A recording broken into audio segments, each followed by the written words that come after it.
I'm Em, And I'm Lex. and we're thrilled to welcome you to the Ready, Set, Coach podcast. Now, we're not just your hosts. We're also mamas, entrepreneurs, coaches, friends, and co-founders of the Ready, Set, Coach community. What began as a pandemic side hustle has blossomed into a vibrant online community crafted by coaches for coaches. So when we're not immersed in our coaching community on Circle, we're busy managing our other businesses, navigating the ups and downs of life, and of course, recording this podcast. This is where we dive deep into epic conversations about life, business, coaching, and everything in between. So are you ready, Lex? I'm set, Em. Let's coach. Hello. You are with Lex today. If you don't recognize my voice by now, then you are a new listener. If you're an old listener, welcome back, guys. I'm super excited to be leading you through an interview and a conversation with a wonderful guest and a member of the Ready, Set, Coach community today, Ileana Gonzalez. Welcome officially to the Ready, Set, Coach podcast. I know the answer to this, but for those who are listening, can you let them know where in the world you are located? Yeah. Thanks. First of all, thanks for inviting me and having me. I am in Annapolis, Maryland today. So East Coast, very cold, 27 degrees, I think. Come on over to California. It's nice and hot here. Nice and hot. Yes, literally. I laugh. I'm like one of those people that sometimes laugh at inappropriate moments. This might be one of them. If you're tuned in, we are coming to you on January 15th during recording. So there's a little bit of some problems over here in California at the moment. So I had to give I'll give everyone watching too a heads up that if my connection sounds less than ideal, then I blame the fires ravaging the state. But I digress. Okay, so are you born and bred East Coast? Are you a transplant? I was a transplant. I was actually born in El Salvador, Oh, America. But I came here when I was sick. So basically, yes, born and bred for the most part. And then I lived abroad for many years. So I came back to the States in 2011. So I've been like in this general area. We're in DC Metro. So this is the general area that I've been in since 2011.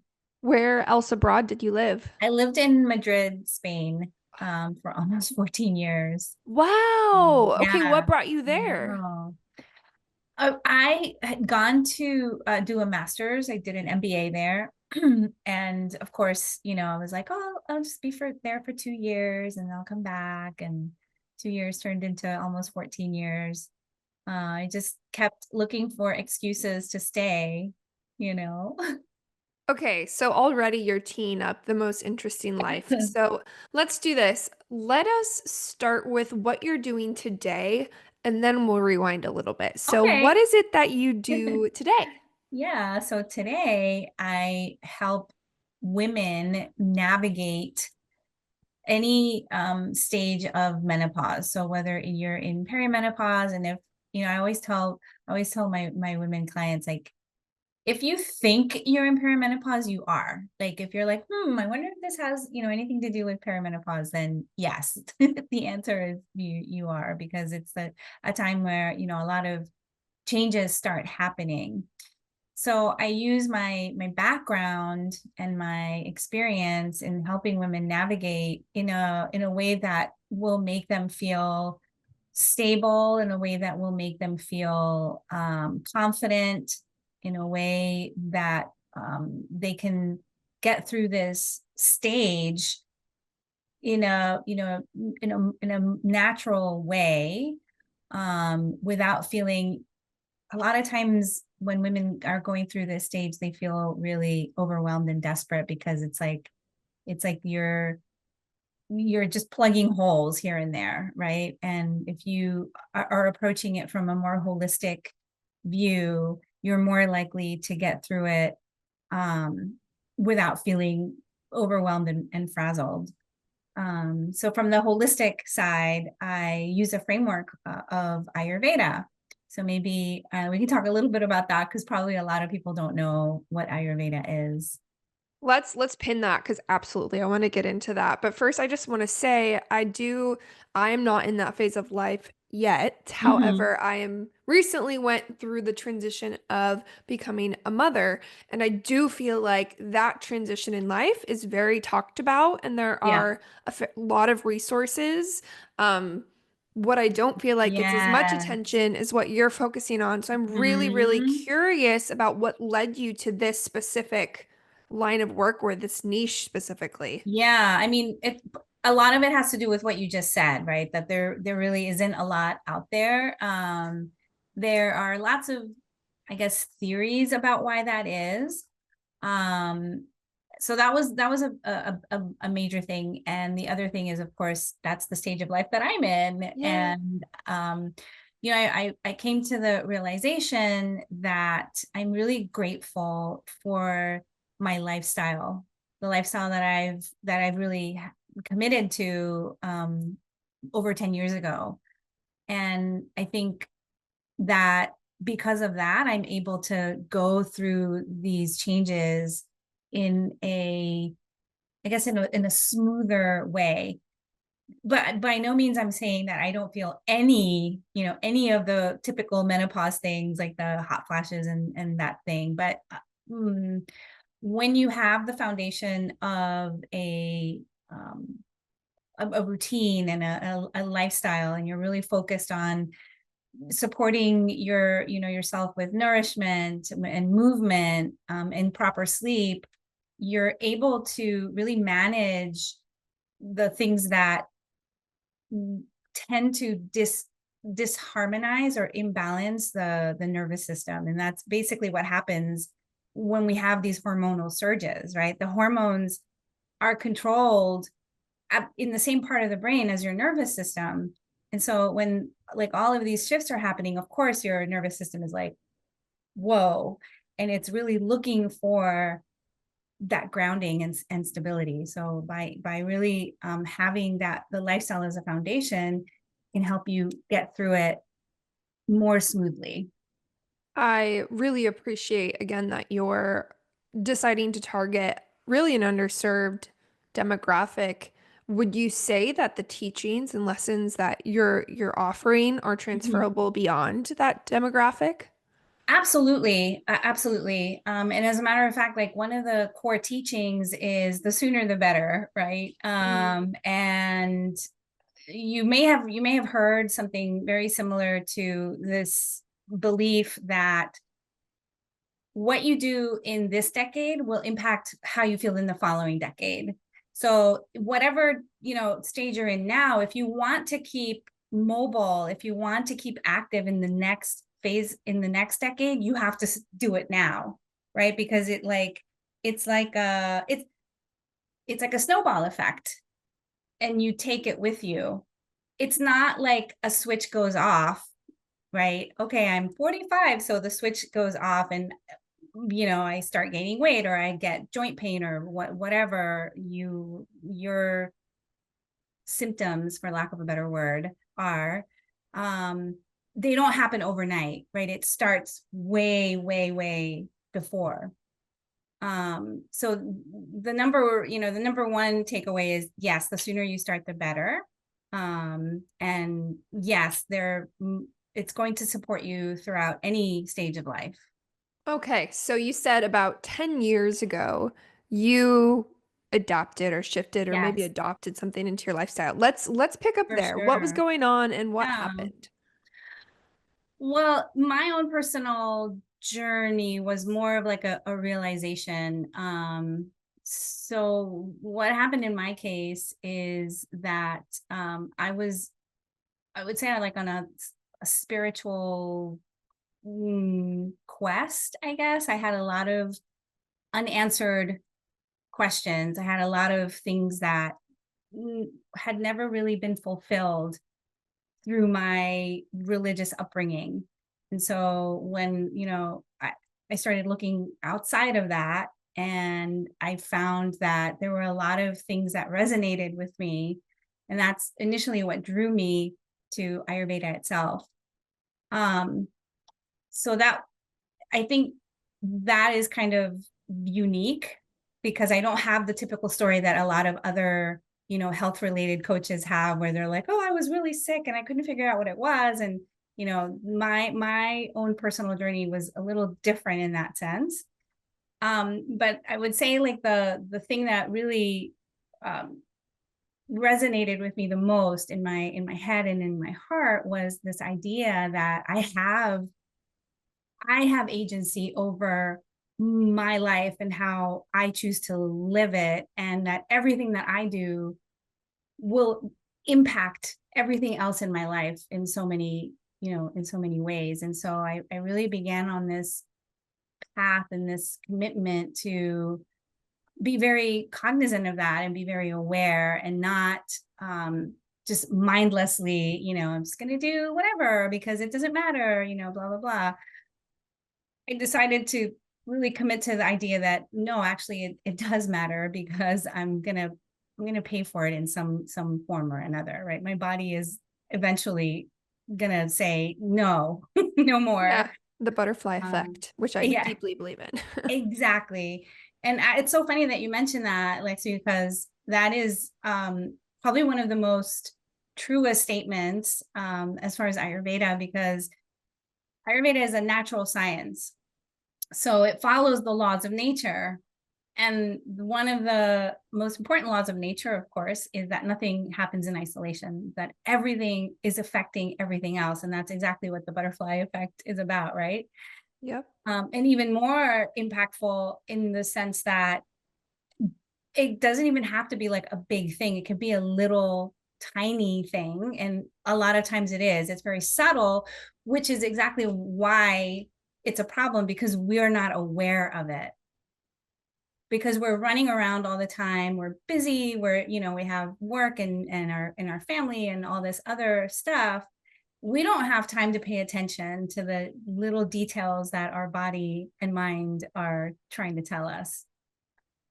Either that, or we're like, oh, it's okay. It'll kind of go away. And that's what I meant when I said before, it's like, you don't just wake up one day. Yeah.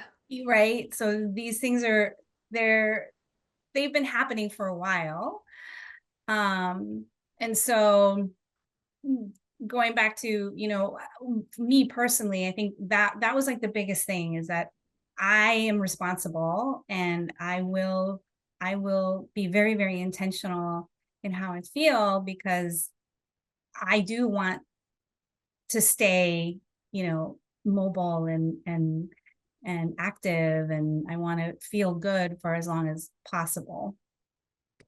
There's so many moments of what you just said that I want to call to. First, I want to appreciate your journey into coaching. Something that Emily and I have reflected on a lot and have really experienced having a coaching community. I think coaching is such an interesting career choice, and usually people start somewhere else. There are different ways to get in here. Like my way into coaching was very different than hers, and your way into your practice might be different to your point than someone else's. And I think that's what makes almost every single coach or advisor, whatever you want to, some people get hung up on titles, but what makes them have such interesting and fascinating stories. Something else that came to my head about the butterfly effect, which maybe will resonate with a listener or two. This is another way to think about it. My husband will often get really frustrated. He is a very very different brain than mine. He's an engineer. It's very literal. And when I get annoyed about something or I bring something up in a fight, he's like, where is this coming from? I'm like, little things compound over time. Not every little thing operates in isolation. So I just had to bring another kind of tidbit in our world that comes to light. So let's go into, you kind of started us off on what Ayurveda is, but let's bring that full circle and really get into that now. Yeah. So as I said, it's a natural science. So its main goal is to connect back to nature, which means that really all the answers to how we can live our life are in nature. And so the teaching really begins with this awareness of the nature around you and the nature within you. So it's this microcosm and the macrocosm are together. We've heard this in many different ways. For example, we've heard as above, so below. We've also have heard now we know it's a fact that our cells have the same, they're made up of the same components as the stars, right? The nitrogen, oxygen, and the third one that I always forget, carbon. I was like, I am no help here. Yeah, carbon, oxygen, and nitrogen.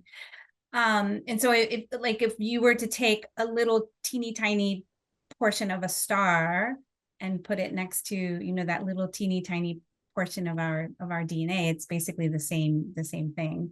And this is the foundation of what Ayurveda has been teaching for thousands of years. And why is this important? First of all, because we can learn a lot about ourselves through nature. We can learn about things like the butterfly effect and how everything we do impacts everything else, right? There's nothing in our life that is not directly impacting something else in our life. And in that way, we learn to be more intentional about everything in our life, everything coming from the outside and also the things coming from the inside. So we use nature as our guide, as our teacher, to tell us what we need. So, for example, if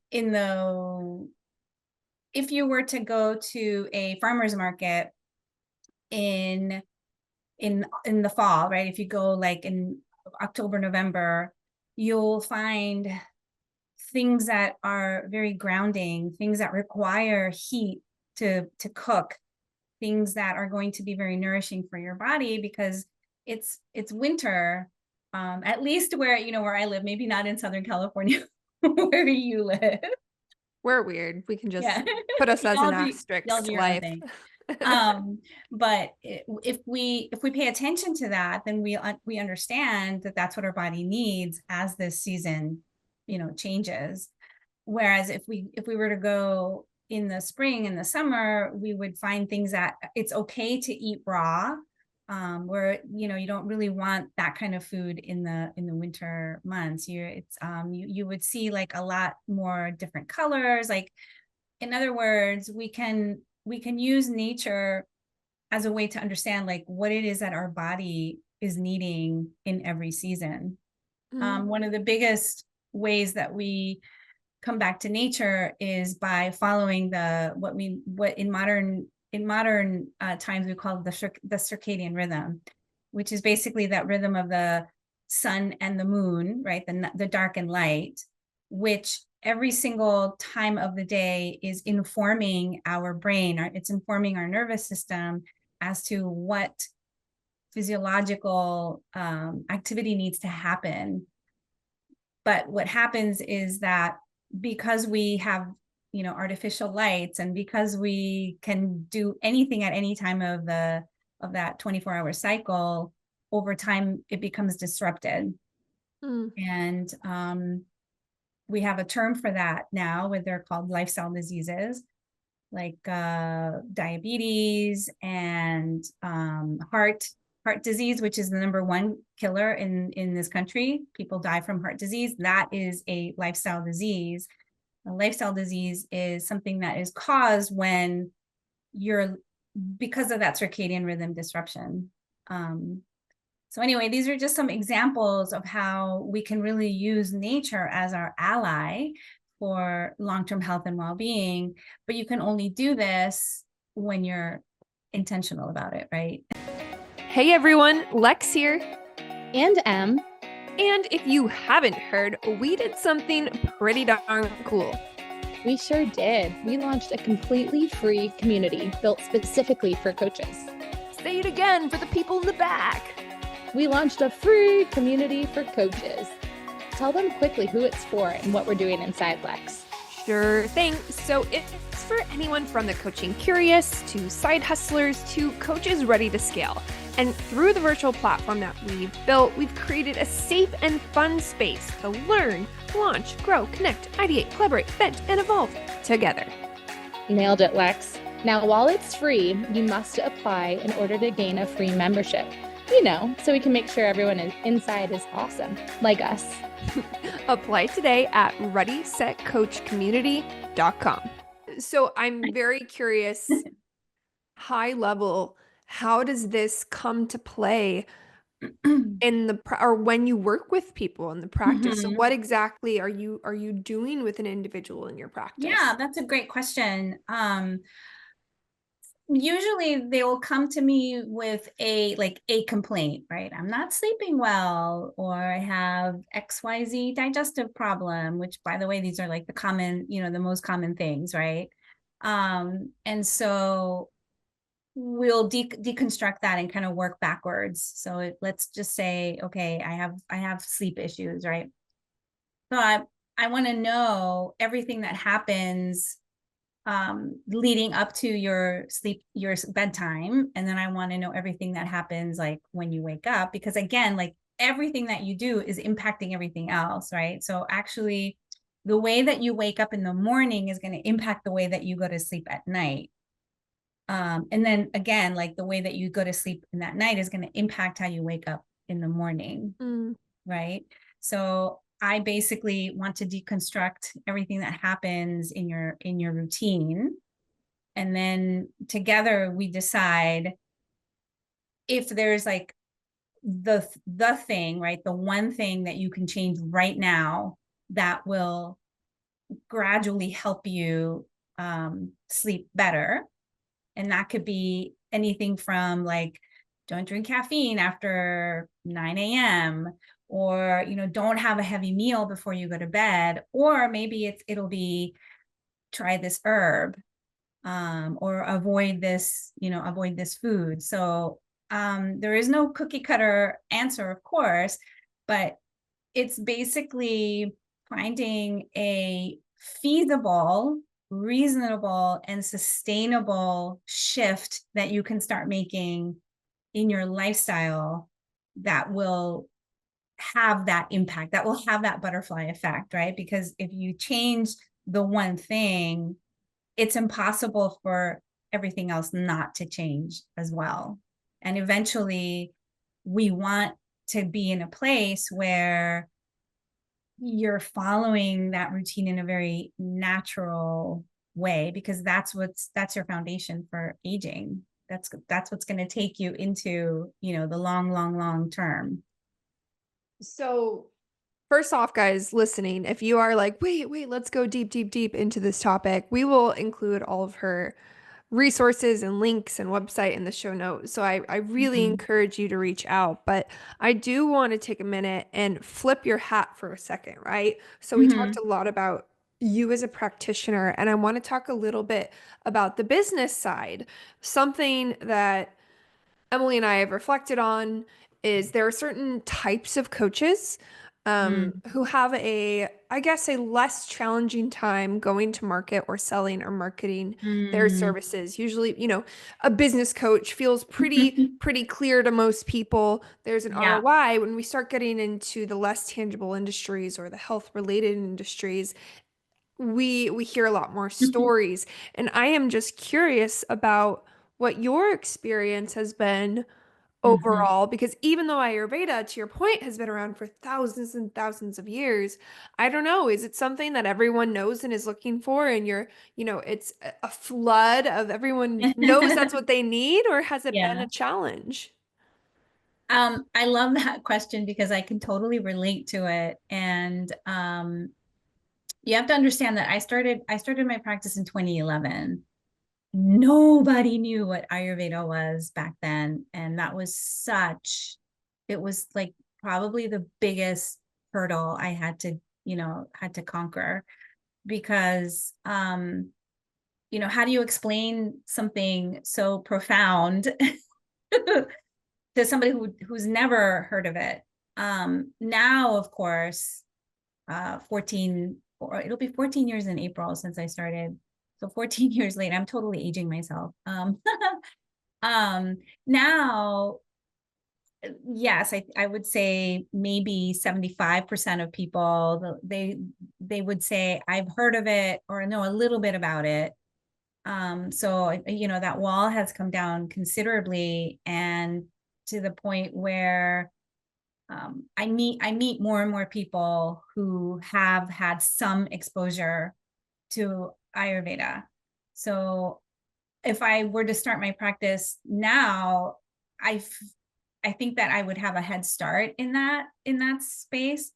Having said that, to this day, I still don't know how to like easily explain it to people without, It's you know, challenging. it's It still a is a challenge. challenge to, Yeah. to this day, it's still a challenge. But I'm really, hopeful and optimistic and happy about the headway that Ayurveda has made in that sense. One of my teachers actually happens to be the first person to have brought it from India to the West, and definitely to the States. And if anybody is interested, there's a sweet little documentary movie called The Doctor from India, and it's the story of him, Dr. Vasant Lad, and how this was probably in the 70s, sometime in the 70s, and he would literally like drive around from city to city where his students were, that would invite him. And I remember once he said, like, the first talk he ever gave, only one person showed up, right? And I can totally relate to that, because that happened to me as well. It's like, what, the one person shows up. And I think this probably happens to a lot of coaches where in the end, like, just the impact to that one person is really, that's what you want, right? Like, that's like Yeah. really, it's in your heart, and it's not about like talking to a crowd of 500 people, because in the end, the impact that you make to that one person is going to be greater than the room of 500 people, right? Yeah, I think that's a beautiful mindset, and it really shows that you're in this for the right reasons and for Yeah. the impact of it all. You know, in 2024, actually it's 2025. Geez, that happened. What has been something I'd say in the last year that you have found successful in getting out to I mean, are you at maybe it's even 14 years in, your whole business is run on referrals at this point. I just would love to know kind of what has worked for you in the last year. Yeah, for sure, the referrals are the biggest, and they always have been from the beginning. The word of mouth and referrals have been the engine of of my business.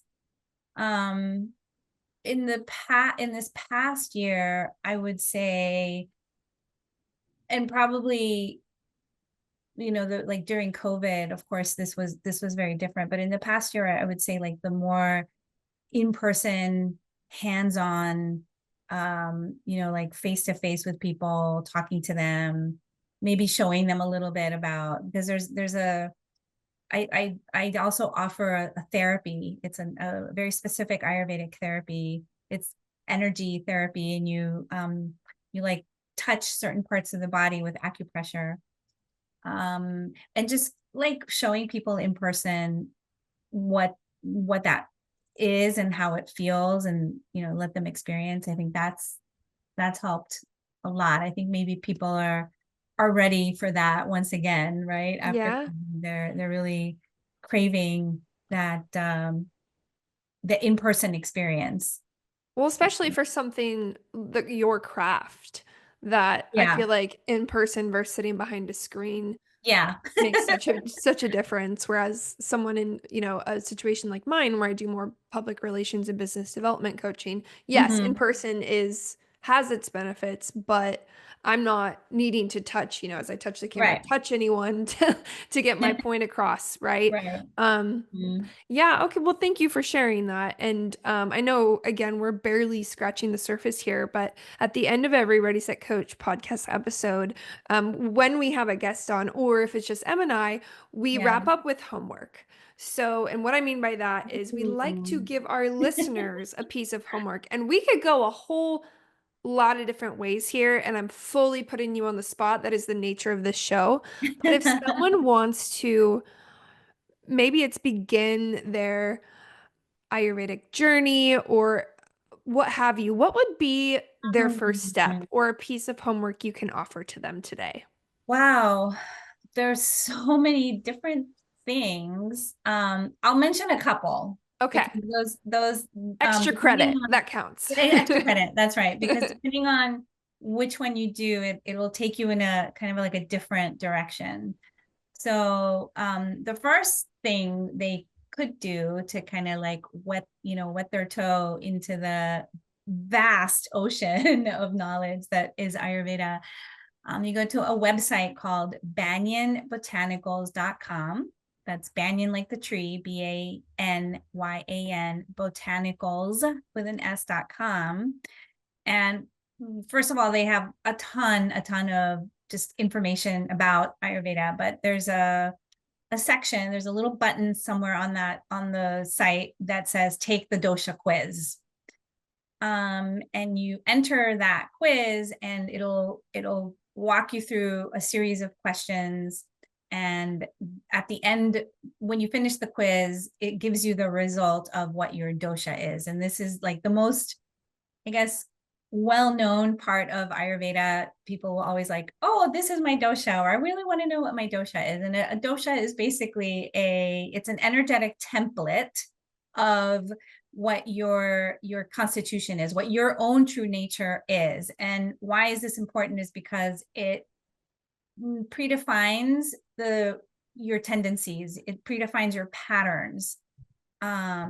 And so this is like a nice starting point, but it's also a rabbit hole because then you're going to want to discover more and more and more and more and more. You'll have more questions than you will answers after. I was going to say, I know what I'm doing after this podcast recording.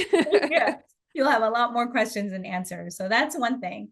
The other piece of homework is to really think about what your commitment is in terms of your lifestyle, right? Are you somebody who is actively and intentionally making choices that will support your long-term health and well-being? Or are you just kind of like, whatever, like if and wherever you are is fine. Wherever you are is fine. But you must understand that it will have an impact at some point in your life. Sooner or later, for better or for worse, it is going to impact you physically, emotionally, mentally, and spiritually. It will have a way to manifest itself. So there are lots of tools, and this is why Ayurveda is so beautiful, is because there are so many tools at your disposal that will allow you to start that journey into being a little bit more intentional and mindful. And it could be whatever you want. You can focus on one thing. You can focus on, I am going to cook one meal a day, or I'm going to go to a yoga class, or I'm going to go for a walk. Like, commit to something that brings you joy and be consistent with it, and observe observe what happens and what it brings to you. I love So both those that's the homeworks. I homework. think that's phenomenal. You get gold stars on your homework giving skills. What last question I have for you is what is or where is the best place for people to connect with you to learn more about your practice? Yeah, well, definitely my website, apurvawellness.com. And I know you said you would include that in the show notes. I'm on Instagram. I have to, admit that I'm not very active. I'm kind of like on my own little social media cleanse these days. But you know, I'll come back to it at some point. So those are the two best ways. I'd love to answer your questions if you do decide to either take the quiz or to think about your lifestyle commitment. I'd love to know the answer, so you can send me an email. It's my first name, Ileana @apurvawellness.com. And yeah, those are the three big ways to get in touch with me. Perfect. Well, you guys, thank you as always for tuning in, and thank you so much for all of the knowledge. I know, again, we barely even like cracked the code. So you guys Yeah. follow up with her, connect with her in the community. If you're in the community, if you're not in the community, what are you doing? Get in the community. And we'll put all the links in the show notes per usual. So until next time on the Ready Set Coach podcast.